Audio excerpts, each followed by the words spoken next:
இதிகாச புராணங்கள்லாம் ஏன் கேட்கணும்? ஒரு பள்ளிக்கூடத்தில் குழந்தைகளுக்கெல்லாம் யூனிஃபார்ம் வைக்கிறா. ஏன் யூனிஃபார்ம் போட்டுட்டு வர சொல்கிறா குழந்தைகள் எல்லாம்? எல்லா ஸ்கூல்லேயும் குழந்தைகளுக்கு யூனிஃபார்ம் உண்டு.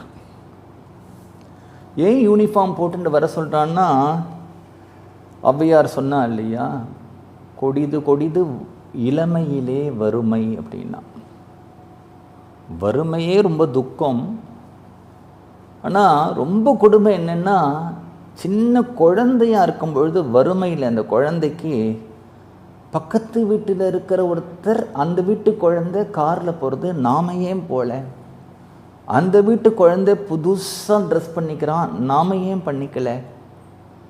அந்த வீட்டு குழந்தைக்கு புதுசாக அவள் விளையாட்டு சாமான்கள்லாம் வாங்கி தரான், நமக்கே இல்லை அப்படின்னு அந்த குழந்தைக்கு காரணம் தெரியாது, மனசில் வருத்தம் இருக்கும். அதனால் இளமையில் வறுமை இருக்கே, அது ரொம்ப கொடுமை. ஒரு பள்ளிக்கூடத்தில் படிக்கும் பொழுது, ஒரு ஸ்கூலில் ஒரு குழந்தை நல்ல கிராண்டாக ட்ரெஸ் பண்ணிட்டு வரும்பொழுது இன்னொரு குழந்தை சாதாரணமாக ட்ரெஸ் பண்ணிட்டு வந்தால் அந்த பிஞ்சு மனசில் இந்த வித்தியாசம் பதியக்கூடாது அப்படின்றதுக்கு தான் ஸ்கூல் லைஃப்பில் யூனிஃபார்ம்ங்கிறது வச்சுருக்கா. எல்லோரும் ஒரே மாதிரி ட்ரெஸ் பண்ணிக்கணும். அந்த குழந்தையினுடைய மனசில் அந்த ஒரு இன்ஃபீரியர் அது வரக்கூடாது. கேம்ஸ், அப்புறம் ஒரு குழந்தை கபடி விளையாடுறான், ஒரு குழந்தை கிட்டிப்புல் விளையாடுறான், ஒரு குழந்தை ஃபுட்பால் விளையாடுறான், பேஸ்கெட் பால் விளையாடுறான், கிரிக்கெட் விளையாடுறான். ஏன் இல்லை, வீட்டில் இருந்தால் ஏதாவது ஒரு செஸ் கேம் விளையாடுறா, தாயக்கட்டை விளையாடுறா, பல்லாங்குழி விளையாடுறா. இந்த குழந்தைகள் ஏன் விளையாடணும் அப்படின்னுட்டா, அந்த விளையாடினா யாருக்காவது வெற்றி யாருக்காவது தோல்விங்கிறது ஏற்படும் இல்லையா, ரெண்டுத்தில் ஒன்று தானே ஏற்படணும். அப்படின்னா வாழ்க்கையில் பின்னாடி இதெல்லாம் ஏற்றுக்கிறதுக்கான ஒரு பக்குவம் வரணும். வாழ்க்கையில் எல்லாமே இயற்கை, சகஜம். வெற்றியும் ஏற்படலாம், தோல்வியும் ஏற்படலாம். அந்த வெற்றி தோல்வியை ஏற்றுக்கிற ஒரு மனப்பக்குவம், சரி அடுத்த தரம் இந்த காரியத்தை நம்ம சரியாக பண்ணணும், அதுதான் ஏற்றுக்கிற பக்குவம்னு அர்த்தம். சரி, நமக்கு வாழ்க்கையில் எப்பயும் தோல்வி தான் கிடைக்கும் அப்படி சொல்லலைன்னா, ஒரு அக்செப்டன்ஸ், அப்படி அந்த ஒரு பழக்கம் வரத்துக்கு தான் நம்ம குழந்தைகளை விளையாடுறதுக்கு விடுறோம். இந்த இதிகாச புராணங்கள்லாம் என்ன அப்படின்னுட்டா, இந்த ராமாயணம் அப்படின்னா இதோ வயசான பாட்டி தாத்தா இவாளெலாம் கதை கேட்டால் போகிறோம். இப்போ இவனுக்கு என்ன வயசாக எடுத்து ராமாயணம் கேட்குறதுக்குன்னா, பாட்டி தாத்தா கேட்டு பிரயோஜனம் இல்லை, அவர்களுக்கெல்லாம் லைஃப் முடிஞ்சு போயிடுது. குழந்தை தான் கேட்கணும். அந்த ராமாயணத்தில் என்ன இருக்குது அப்படின்னா, ஒரு அப்பாட்ட பக்தி பண்ணக்கூடிய அப்படி ஒரு குழந்தை, அம்மாவை தெய்வமாக நினைக்கக்கூடிய ஒரு குழந்தை, நாட்டு மக்களை தன்னுடைய குழந்தைகளாக நினைக்கக்கூடிய ஒரு ராஜா, ராஜாவை பிரத்யக்ஷமாக தெய்வமாக நினைக்கக்கூடிய ஒரு பிரஜைகள், அன்புடைய சகோதரர்கள், அன்புடைய நண்பர்கள், இப்படி ஒரு ஐடியல் சொசைட்டியை ராமாயணம் காண்பிக்கிறது. ராமரை தெய்வம்னு ஏற்றுக்கிறதுக்கு வேண்டுமானால் யாருக்காவது மனசு வரட்டும், வராமல் போகட்டும், ஆக்ஷேபனை இல்லை. ஏன் அப்படின்னுட்டா, வால்மீகியே ராமரை ஒரு மனுஷன்னு காண்பிக்கிறதுல தான் ஆசைப்படுறார், அதுலேயும் ராமரே இதுதான் ஆசைப்படுறார், தான் நரன்னு சொல்லிக்கிறதுல தான் ஆசைப்படுறார். ஏன் அப்படின்னுட்டா, தெய்வமாக இருந்துட்டு தெய்வ குணங்களோடு இருக்கிறதுல ஆச்சரியம் இல்லை, மனுஷனாக இருந்துட்டு தெய்வத்தன்மையோடு இருக்கணும். ஒரு தெய்வம் சத்தியம் பேசுறது என்ன ஆச்சரியம்? ஒரு தெய்வம் தர்மத்தில் நிற்கிறது என்ன ஆச்சரியம்? தெய்வம் நிற்கிறது. மனுஷன் சத்தியத்தில் நிற்கணும், மனுஷன் தர்மத்தில் நடக்கணும் அப்படின்னுட்டு தான் ஆச்சரியம். ராமாயணம், ராமர் 11,000 வருஷம் பூமியில் வாழ்ந்தான்னா கூட நம்ம 14 வருஷ கதையை தான் ரொம்ப பெருசாக எடுத்து பார்க்குறோம். ஏன்? அந்த 14 வருஷத்துல துக்கத்துக்கு மேல துக்கம், துக்கத்துக்கு மேல துக்கம், துக்கத்துக்கு மேல துக்கம். ராமரே சொல்றார், லக்ஷ்மணா, ஒருத்தருக்கு சுகம் வரும், துக்கம் வரும், சுகம் வரும், துக்கம் வரும், எனக்கு தொடர்ந்து துக்கமே வந்துருக்கேடான்னு ராமரே புலம்புற அளவுக்கு அப்படி துக்கம் வருது. காட்டுக்கு வந்தேன், தகப்படார் போனார், மனைவி போயிட்டான், நான் அனாதையா நிற்கிறேனேங்கிறாரு. அந்த துக்கத்துக்கு மேல துக்கம் வரும்பொழுதும் ஒருத்தர் அந்த சத்தியத்தை விடக்கூடாது, தர்மத்தை விடக்கூடாது, நேர்மையான பாதையிலிருந்து விலகக்கூடாது, அப்படி ஒரு வேல்யூஸோட இருக்கணும். அப்படிங்கிற இந்த ராமாயணம் யாருக்கு தெரியணும்? குழந்தைகளுக்கு தானே. இப்ப எல்லாரும் சொல்றா ஒரு விஷயத்தை ஆட்டோ சஜஷன், திரும்பி திரும்பி திரும்பி திரும்பி சொல்லு, திரும்பி திரும்பி கேளு, நன்னா ஆழ பதிஞ்சுடும்னு சொல்றாளே. அப்போ திரும்பி திரும்பி ராமர் சத்தியத்துல நின்னார். ராமர் அப்படி அப்பாட்ட பக்தியா இருந்தார். ராமர் அம்மா கிட்ட அப்படி பக்தியா இருந்தார். தன்னுடைய அருமையான மனைவிக்காக அழுது துடிச்சார். அப்படி குகன்கிட்ட அப்படி ஒரு பிரியம் காட்டினார். ஹனுமார் கிட்ட அப்படி ஒரு பிரியம் காட்டினார். தன்னுடைய சகோதரர்கள்கிட்ட அப்படி ஒரு பிரியம் காட்டினார். நாட்டு மக்கள்கிட்ட அப்படி ஒரு பிரியம் காட்டினார். இதெல்லாம் யார் தெரிஞ்சுக்கணும்? யார் தெரிஞ்சுக்கணும்? சின்ன குழந்தையிலிருந்து தானே இதெல்லாம் வரணும். அப்படி குணங்கள் அப்படின்னு எடுத்துன்னா அந்த ராமாயணத்தில் ஒரு ஐடியல் சொசைட்டி. இன்றைக்கு சாதாரணமாக ஒரு குடும்பத்தில் ஒரு தகப்பனார் காலமாயிட்டார் அப்படின்னா குழந்தைகள் எல்லாம் சொத்துக்காக அடிச்சுக்கிறான். எனக்கு இந்த சொத்து வேணும், உனக்கு அந்த சொத்து வேணும்னு அடிச்சுக்கிறான். ராமாயணத்தில் எப்படி இருக்குன்னு பார்த்தா, அங்கிருந்து பரதனுக்கு ராஜ்யம்னு கைகை வாங்கி வச்சிருக்கா. பரதன் எனக்கு வேண்டாங்கிறான், ராமர் எனக்கு வேண்டாங்கிறார். எல்லாரும் சொத்து கடிச்சுக்கிறது போக இங்க சொத்து எனக்கு வேண்டாம்னு அது தனியா எனக்கு வேண்டாம் வேண்டாம்னு அடிச்சுக்கிறத பார்க்கிறோம். இன்றைக்கு பட்டாபிஷேகம், நாளைக்கு கார்த்தால காட்டுக்கு கிளம்பு, அதே மலர்ந்த முகத்தோட கிளம்புறார். அப்ப இந்த ராமாயணத்துல சத்தியம், தர்மம், நேர்மை, அன்பு, அந்த ஒரு சனாதனமான மதத்தில் இருக்கக்கூடிய ஒரு குடும்பம், குடும்ப தலைவன், குடும்பத்தில் இருக்கக்கூடிய குழந்தைகள், நாடு, நாட்டில் இருக்கக்கூடிய ராஜா, நாட்டில் இருக்கக்கூடிய பிரஜைகள், இப்படிலாம் வர மாதிரி இன்னொரு விஷயம் என்னன்னா, வாழ்க்கை அப்படிங்கிறது ஒரு நேர கோடு கழிச்சா மாதிரி அப்படியே ஒரே ட்ராக்ல போகாது. அதில் ஏமாற்றங்கள் ஏற்படும், நிறைய ஏமாற்றங்கள் ஏற்படும். நம்ம எதிர்பார்க்காத சம்பவங்கள் நிகழும். அந்த எதிர்பார்க்காத சம்பவங்கள், எதிர்பார்க்காத தோல்விகள், எதிர்பார்க்காத துக்கங்கள் இதெல்லாமும் நிகழும். அப்படி ஒரு நிலைமை வரும்பொழுது கூட ஒரு மனிதன் என்ன பண்ணக்கூடாது அப்படின்னுட்டா, தன்னுடைய தைரியத்தை இழந்துடக்கூடாது. அந்த தைரியத்தை இழக்காம என்ன பண்ணணும்னா தொடர்ந்து முயற்சி பண்ணிட்டே இருக்கணும். அப்படிங்கிறத ராமாயணத்தில் அழகா சுந்தரகாண்டத்தில் சொல்றார். அனிர்வேதஹா ஸ்ரீயோ மூலம் அனிர்வேதஹா பரம் சுகம் அனிர்வேதோ ஹி சததம் சர்வார்த்தேஷு பிரவர்த்தகா அப்படிங்கிறார். நிர்வேதம் அப்படின்னுட்டா, ஆமா அதெல்லாம் எங்க முடியும், நம்மால நமக்கு அதிர்ஷ்டமே இல்லை, இப்படிதான் எல்லாம் நடக்கும் அப்படின்னு நாம நினைச்சிட்டோமானால் அது துக்கம். இந்த துக்கம் தான் எல்லாத்துக்கும் காரணம்ங்கிறதையும் கௌசல்யா சொல்றா. என்ன சொல்றானா, சோகஹா நாஷயதே தைரியம் சோகோ நாஷயதே ஸ்ருதம் சோகோ நாஷயதே சர்வம் நாஸ்தி சோக சமஹாரிபுஹு. கௌசல்யா சொல்றா, மனசுல ஒருத்தனுக்கு துக்கம்னு வந்துருத்துன்னா அந்த துக்கம் முதல்ல எதை அழிக்கிறதுன்னா ஒருத்தனோட தைரியத்தை அழிச்சிடும். அப்புறம் அந்த தைரியம் போயிடுத்துன்னா அவனுக்கு அறிவே வேலை செய்யாது. அப்புறம் அறிவு வேலை செய்யலைன்னா அவன் குழம்பி போயிடுவான் இல்லையா. அப்போ ஒருத்தனுக்கு துக்கத்தை காட்டிலும் எதிரி யாரும் இல்லை அப்படின்னு கௌசல்யா சொல்றான். இங்கே சுந்தரகாண்டத்தில் நிர்வேதமே அடையக்கூடாது.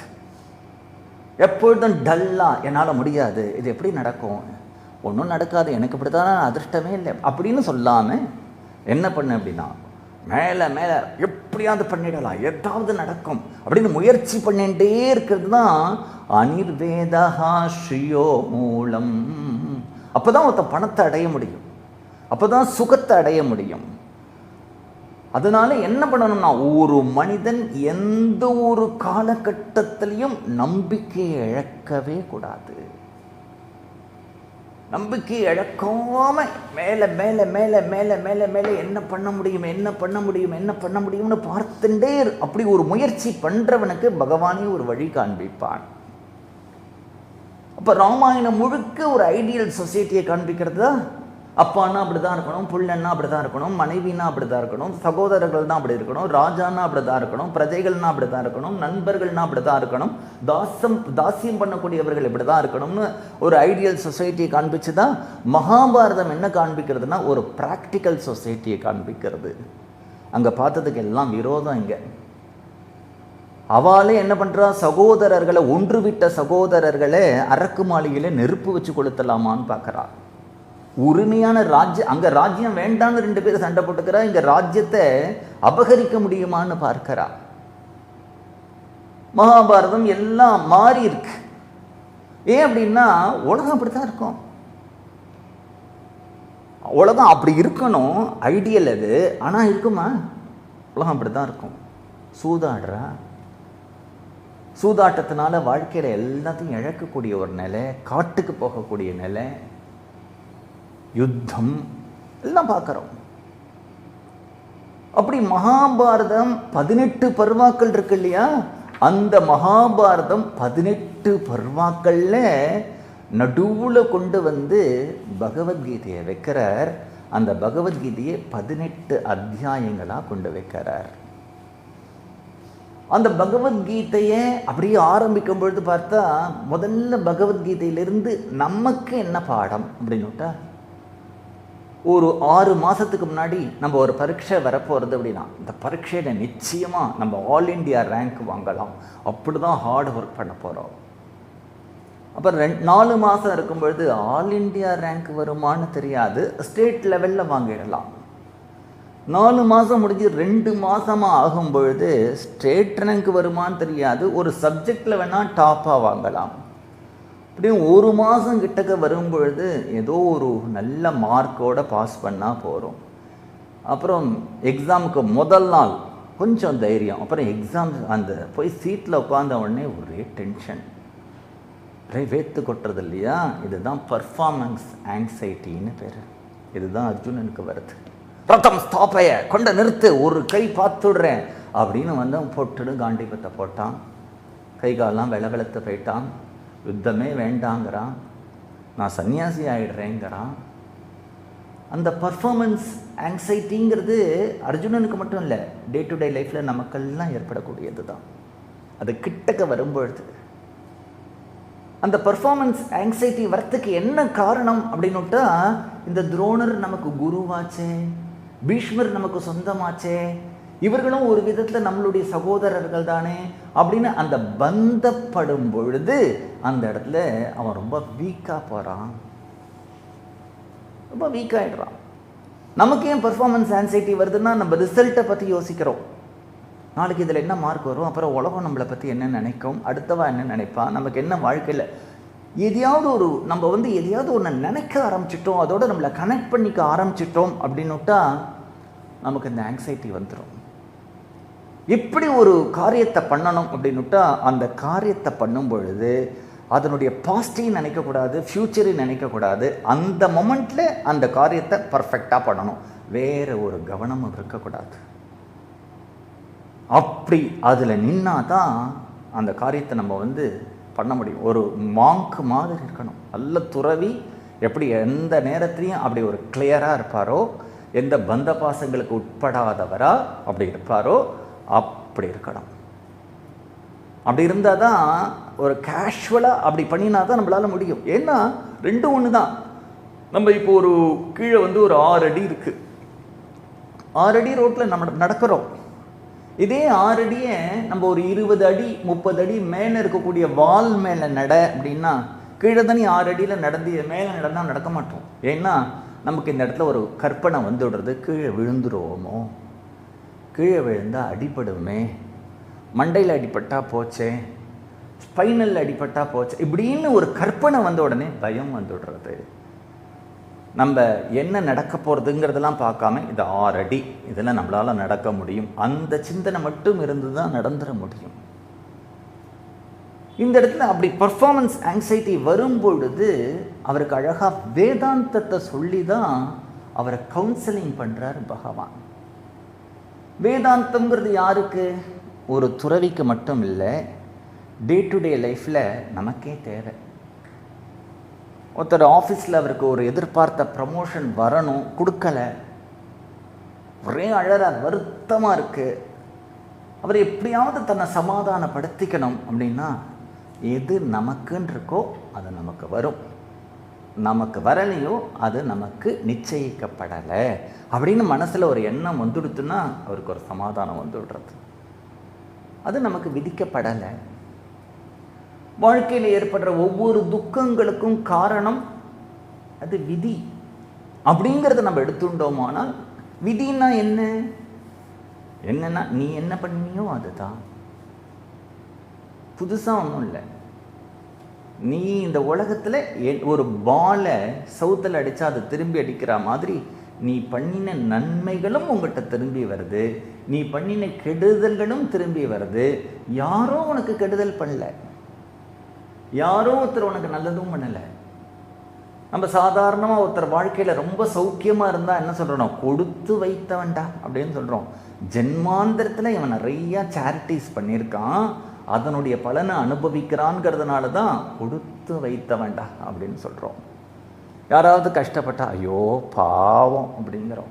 பாவம்னாலே சின் தானே, அவன் பண்ணின பாவம் பற்றியா, இப்படி கஷ்டப்பட வச்சோடு தேவனே அப்படின்னு சொல்கிறோம். இப்போ வாழ்க்கையில் ஏற்படக்கூடிய சுகதுக்கங்கள் ஏற்கனவே நிர்ணயிக்கப்பட்டது தான் உனக்கு வர்றது அப்படின்னு சொல்லும் பொழுது நமக்கு மனசில் ஒரு சமாதானம் ஏற்படுறது. வாழ்க்கையில் ஏற்படக்கூடிய துக்கங்களையும் நம்மளால், ஏன்னா அதை நம்ம அக்செப்ட் பண்ணிட்டு தானே மேலே நம்மளால் காரியம் பண்ண முடியும். அதையே நினச்சிட்டு இருந்துட்டோமானால் துக்கமும் சரி சுகமும் சரி ரெண்டுத்தையும் கொஞ்ச நாள் அவ்வளவுதான், அடுத்த காரியத்தில் பிரவர்த்திச்சுட்டே போகணும். அப்படி போனால் தான் அந்த வாழ்க்கையில் நம்மளால் வாழ முடியும். அதனால் வேதாந்தம் அப்படிங்கிறது எல்லாருக்குமே தேவை, ஒரு முமுட்சுக்கு மட்டும் இல்லை. நமக்கு ஒரு 30-40 வயது ஆயிடுத்து, இப்போ யாராவது நம்மக்கிட்ட பகவத்கீதையை கொடுத்து இந்த கீதையில் இருக்கிற ஸ்லோகங்கள்லாம் மனப்பாடம் பண்ணு அப்படின்னா நம்மளால் முடியாது. அதே ஒரு சின்ன பையன்கிட்ட கொடுத்துட்டா கிட்டு மனப்பாடம் பண்ணிடுவான். இப்படி ஒரு சின்ன குழந்தைக்கு டக்குன்னு மனப்பாடம் பண்ணுற சக்தி இருக்குது, வயசானா நமக்கு போய்டுறது இல்லையா? அது மாதிரி குழந்தையாக இருக்கும் பொழுது எந்த விஷயங்கள்லாம் நம்ம நிறையா கேட்குறோமோ, நம்ம சுற்றி நடக்கிறதோ அதெல்லாம் ஆழ மனதில் போய் பதிந்துடும், ஒரு சப்கான்ஷியஸ் மைண்டில் போய் விழுந்துடும். அது அவனை விட்டுட்டு போகவே போகாது. ஒரு குடும்பத்தில் கூட பெற்றோர்கள் கூட இந்த குழந்தையை பார்த்து நல்ல உபதேசங்கள்லாம் பண்ணுறதுனால ஒரு பிரயோஜனமும் இல்லை. அந்த குழந்தைக்கு ஒரு ஆரோக்கியமான ஒரு ஆம்பியன்ஸ், ஒரு சூழ்நிலையை உருவாக்கி கொடுத்தாதான் அந்த குழந்தையினுடைய ஒரு சப்கான்ஷியஸ் மைண்டில் போயிட்டு அந்த ஆரோக்கியமானது போய் பதியும். அதனால் இதிகாச புராணங்கள் அப்படிங்கிறது ரிட்டையர்ட் லைஃப்க்கு இல்லை, சின்ன குழந்தைகளிலிருந்து ஆரம்பித்து எல்லோரும் அவசியம் கேட்க வேண்டியது ராமாயணம், மகாபாரதம், பாகவதம்.